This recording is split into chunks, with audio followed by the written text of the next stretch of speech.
आपको rising India programme में लिए चलते हैं। चाहते हैं, ऑलरेडी हमने लॉन्च किया है। अभी हम स्क्रैपिंग पॉलिसी ला रहे हैं।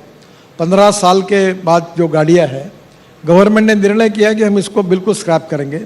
और प्राइवेट में भी आज जो नई 10 गाड़ियां जितना पोल्यूशन करती है, वो 15 साल पुरानी एक ट्रक पोल्यूशन करती है।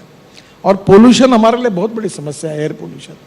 तो मुझे लगता है कि लोगों का भी अब धीरे धीरे अवेयरनेस बढ़ रहा है और लोग भी हमको सहयोग कर रहे हैं, और लोगों के सहयोग से निश्चित रूप से हमने जो उद्दिष्ट तय किया है हम वो पूरा कर सकेंगे।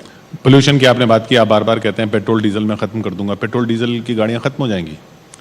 अभी आपके पीछे में चल रहा है, हम लोग ये जो मैंने रोड बताया पानीपत के बाद, वहाँ से एक इलेक्ट्रिक हाईवे बना रहे हैं, जो केबल होगी जैसे रेलवे की होती है ना, और डायरेक्ट जयपुर तक ले जाएंगे। और ट्रॉली बस होती है, 2 बसेस जोड़कर, बिजनेस क्लास अच्छी क्वालिटी की, उसका टिकट रेट डीजल बस से 30% कम होगा और कंफर्ट से लोग जा पाएंगे।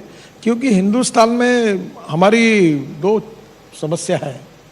वो इलेक्ट्रिक चलेगी बस? हाँ, इलेक्ट्रिक पे चलेगी, इलेक्ट्रिक पे ट्रक चलेगा। अभी इलेक्ट्रिक का ट्रक आ रहा है, इलेक्ट्रिक की बसेस आ रही, इलेक्ट्रिक का ट्रैक्टर आ रहा है, इलेक्ट्रिक की स्कूटर आ गई, इलेक्ट्रिक की ऑटो रिक्शा आ गई, इलेक्ट्रिक की कार पॉपुलर हो गई। 1-1 साल की वेटिंग लिस्ट हुई। ये कब से चलेगी दिल्ली से जयपुर?